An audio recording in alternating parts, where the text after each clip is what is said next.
দেশ এখন যুদ্ধাবস্থার মধ্যে আছে। নির্বাচন যতই ঘনীভূত হবে ততই এর মাত্রা বাড়বে। সুযোগ সন্ধানীরা প্রতিনিয়ত এই চেষ্টা করছে, কাজেই আমাদের সবার সতর্ক থাকতে হবে বলে মন্তব্য করেছেন প্রধান উপদেষ্টা অধ্যাপক মোহাম্মদ ইউনূস। সকালে আইন শৃঙ্খলা সংক্রান্ত বিষয়ে পুলিশের ঊর্ধ্বতন কর্মকর্তাদের সাথে এক বৈঠকে একথা বলেন তিনি। অন্তর্বর্তী সরকার প্রধানের দায়িত্ব নেয়ার পর এই প্রথম আইন শৃঙ্খলা সংক্রান্ত বিষয়ে পুলিশের ঊর্ধ্বতন কর্মকর্তাদের সাথে বৈঠকে বসলেন প্রধান উপদেষ্টা অধ্যাপক মোহাম্মদ ইউনূস। আইন শৃঙ্খলা রক্ষায় পুলিশ বাহিনী কিভাবে সরকারকে সহযোগিতা করতে পারে, বৈঠকে সেই বিষয়টি তুলে ধরেন তিনি। বলেন, আমরা প্রতিনিয়ত যুদ্ধাবস্থার মধ্যে দিয়ে এগোচ্ছি, কাজেই সতর্ক থাকতে হবে সবাইকে।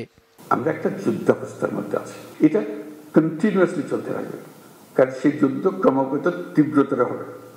যতই নির্বাচন কাছে আসবে ততই তীব্রতর হবে, কাজে সেই তীব্রতর করতেই থাকবে। ওইখানে ফ্রন্ট ফোর্স হলো পুলিশ বাহিনী।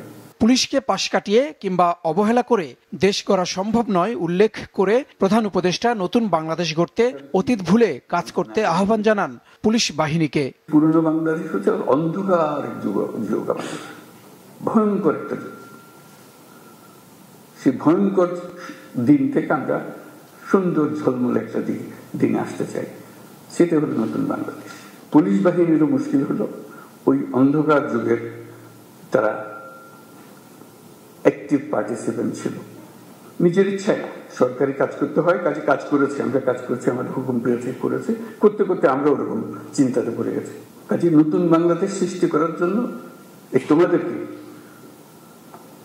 ওই চিন্তার থেকে বেরিয়ে আসতে হবে যে না, আমরা নতুন বাংলাদেশ সৃষ্টি করব। সম্প্রতি নানাভাবে নারীদের অবমাননা করা হচ্ছে, যেটি কাম্য নয়। তাদেরকে সুরক্ষা দিতেই হবে বলেও জানান অধ্যাপক ইউনূস। নারীদের বেশি এখন জোর আলাপ চলছে, যেটা আমাদের রক্ষা করতে হবে। নারীদের সুরক্ষা দেওয়া এটা একটা মস্ত বড় কাজ। এটা আমাদের অবহেলার কারণেই এটা ক্রমে সমাজের মধ্যে দ্রুত বিস্তার লাভ করেছে। আমাদের দেশের অর্ধেক মানুষ অসহায় হয়ে পড়েছে। আগামী ডিসেম্বরে নির্বাচনের কথা উল্লেখ করে প্রধান উপদেষ্টা বলেন, সংস্কার যা করার এর মধ্যেই করতে হবে।